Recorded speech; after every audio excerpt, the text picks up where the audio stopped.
शिष्य संजीवनी का सीधा मतलब है शिष्यत्व का संवर्धन। जो शिष्य अपने शिष्यत्व के खरेपन के लिए सजग, सचेष्ट एवं सतर्क नहीं है, उनका मन रह रहकर डगमगाता है। साधना पथ की दुष्कर परीक्षाएं उनके साहस को कंपाती रहती हैं। उनका उत्साह एवं उल्लास कभी भी धराशाही हो जाता है। अंतःकरण में उठने वाली अनेकों छद्म प्रवंचनाएं उन्हें किन्हीं भी नाजुक क्षणों में बहकाने में समर्थ होती हैं। संदेह एवं भ्रम के झोंके उनकी आस्थाओं को सूखे पत्तों की भांति कहीं भी किधर भी उड़ा ले जाते हैं। ये विडंबनाएं हमारे अपने जीवन में ना घटें, इसके लिए एक ही सार्थक समाधान है कि अपना शिष्यत्व हरदम खरा बना रहे। अपने शिष्यत्व के परिपाक एवं निखार के लिए एक ही साधना और समाधान है। शिष्य संजीवनी का नियमित एवं निरंतर सेवन। जो यह सेवन कर रहे हैं उन्हें इसके गुणों की अनुभूति भी हो रही है। यह अनुभूति और भी अधिक स्पष्ट हो, अपना शिष्यत्व और भी अधिक प्रामाणिक हो, इसके लिए शिष्य संजीवनी का यह 7वां सूत्र बड़ा लाभकारी है।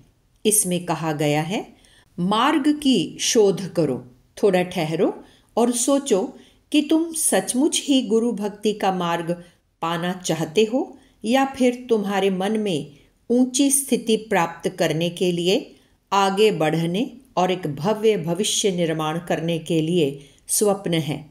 सावधान, केवल और केवल गुरु भक्ति के लिए ही मार्ग को प्राप्त करना है। ध्यान रहे, गुरु भक्ति किसी महत्वाकांक्षा पूर्ति का साधन बनकर कलंकित न होने पाए। इसके लिए कहीं बाहर भटकने की बजाय अपने अंतःकरण में समाहित होकर मार्ग की शोध करो। बाहरी जीवन को पवित्र बनाते हुए समूचे साहस के साथ आगे बढ़कर मार्ग की शोध करो। कभी मत भूलो, जो मनुष्य साधना पथ पर चलना चाहता है उसे अपने संपूर्ण स्वभाव को बुद्धिमत्ता के साथ उपयोग में लाना पड़ता है। प्रत्येक मनुष्य अपने आप में खुद ही अपना मार्ग, अपना सच और अपना जीवन है। इस सूत्र को अपनाकर उस मार्ग को ढूंढो। उस मार्ग को जीवन और प्रकृति के नियमों के अध्ययन के द्वारा ढूंढो। अपनी आध्यात्मिक साधना एवं परा प्रकृति की पहचान करके इस मार्ग को ढूंढो। ज्यों-ज्यों सद्गुरु की चेतना के साथ तुम्हारा सानिध्य सघन होगा, त्यों-त्यों तुम्हारी उपासना प्रगाढ़ होगी, त्यों-त्यों यह परम मार्ग तुम्हारा दृष्टिपथ पर स्पष्ट होगा। उस ओर से आता हुआ प्रकाश तुम्हारी ओर बढ़ेगा और तुम इस मार्ग का एक छोर छू लोगे और तभी तुम्हारे सद्गुरु का प्रकाश, हाँ, उन्हीं सद्गुरु का प्रकाश जिन्हें कभी तुमने देहधारी के रूप में देखा था, हाँ, उनका ही प्रकाश एकाएक अनंत प्रकाश का रूप धारण कर लेगा। उस भीतर के दृश्य से न डरो और न आश्चर्य करो, क्योंकि तुम्हारे सद्गुरु ही सर्वेश्वर हैं। जो गुरु हैं वही इष्ट हैं। हाँ, इतना ज़रूर है कि इस सत्य तक पहुँचने के पहले अपने भीतर के अंधकार से सहायता लो और समझो कि जिन्होंने प्रकाश देखा ही नहीं वे कितने असहाय हैं और उनकी आत्मा कितने गहन अंधकार में है। शिष्य संजीवनी का यह सूत्र बड़ा अटपटा है, किंतु है अतिशय बोधपूर्ण। शिष्य को गुरु मिलने पर भी मार्ग खोजना पड़ता है। ना समझ लोग कहेंगे कि भला यह कैसी उल्टी बात है, क्योंकि गुरु मिला तो मार्ग भी मिल गया। पर शिष्य परंपरा के सिद्ध जन कहते हैं कि यह इतना आसान नहीं है, कारण कि गुरु के मिलने पर ना समझ लोग उन्हें बस सिद्ध पुरुष भर मान लेते हैं। उनकी शक्तियों को पहचानते तो हैं, पर केवल अपनी स्वार्थ पूर्ति के लिए, बस लोभ लाभ के लिए। मनोकामना कैसे पूरी होगी? इसी फेर में उनके चक्कर काटते हैं। काम कैसे बनेगा? इसी फेर में उनका फेरा लगाते रहते हैं। अपनी इसी मूर्खता को वे गुरु भक्ति का नाम देते हैं।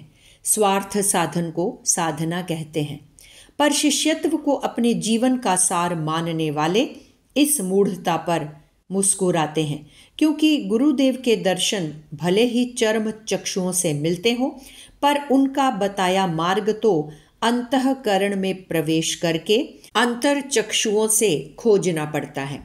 जो बाहर भटकते हैं वे सदा ही गुमराह बने रहते हैं। बाहर प्रतीक तो है पर सत्य नहीं। प्रतीक सत्य की ओर इंगित तो करते हैं पर सत्य नहीं है। सत्य के लिए तो हृदय गुफा में बैठकर उपासना करनी पड़ती है। जीवन का परिष्कार करना पड़ता है, उसे पवित्र बनाना पड़ता है। यदि मन पूछे कि कैसे, तो जवाब होगा ठीक उसी तरह जिस तरह अपने गुरुदेव ने बनाया। हालांकि यह बड़ा साहस का काम है, क्योंकि बाहरी जीवन में जो पवित्रता को साधते हैं वे किसी भी हालत में महत्वाकांक्षाओं की पूर्ति नहीं कर सकते। महत्वाकांक्षाओं को, अहंकार की प्रतिष्ठा को, वासना की संतुष्टि को त्याग कर ही पवित्रता की राह पर बढ़ा जा सकता है। यह किसी भी तरह से आसान नहीं, साहस का काम है। जो साहसी हैं वही इस राह पर आगे बढ़ सकते हैं, और जो बढ़ते हैं उन्हीं को जीवन का रहस्य उजागर होता है। वे भौतिक एवं आध्यात्मिक प्रवृत्ति को समझ पाते हैं। उन्हीं को इस रहस्य का ज्ञान होता है कि सद्गुरु की ज्योति ही आत्म ज्योति है। यही ईश्वरीयता का अनंत प्रकाश भी है। इस संबंध में एक बड़ी प्यारी कथा है। यह कथा संत रज्जब के बारे में है। संत रज्जब को दादू जैसे सद्गुरु की शरण तो मिली थी, पर अंतस में उजियारा नहीं हुआ था। गुरु मिले पर मार्ग नहीं मिला था। क्या करें, किधर जाएं? ऐसे सवाल उन्होंने दादू साहब से कई बार पूछे, पर उन्होंने हंसकर टाल दिया। बहुत पूछने पर एक दिन बोले, जो गुरु को देह जानता है वह भटकता रहता है, पर जो गुरु को चेतना मानता है उसका पथ प्रकाशित हो जाता है। इससे ज़्यादा उन्होंने कुछ कहा नहीं। रज्जब की भी आगे हिम्मत नहीं पड़ी।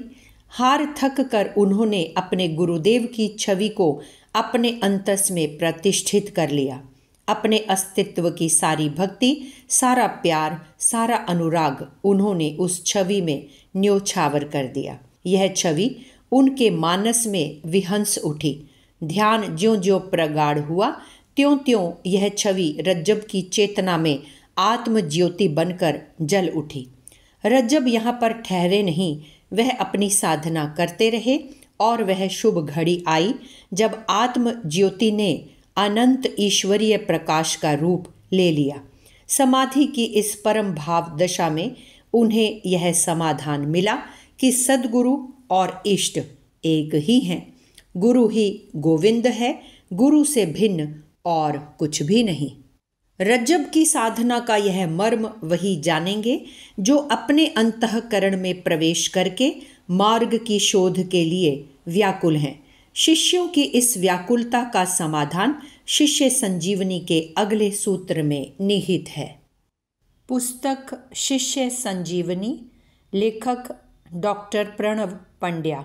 अगर आपको हमारी यह वीडियो पसंद आई हो तो इसको लाइक करें, कमेंट और शेयर ज़रूर करें, और हमारे YouTube चैनल ऋषि चिंतन को सब्सक्राइब भी कर लें।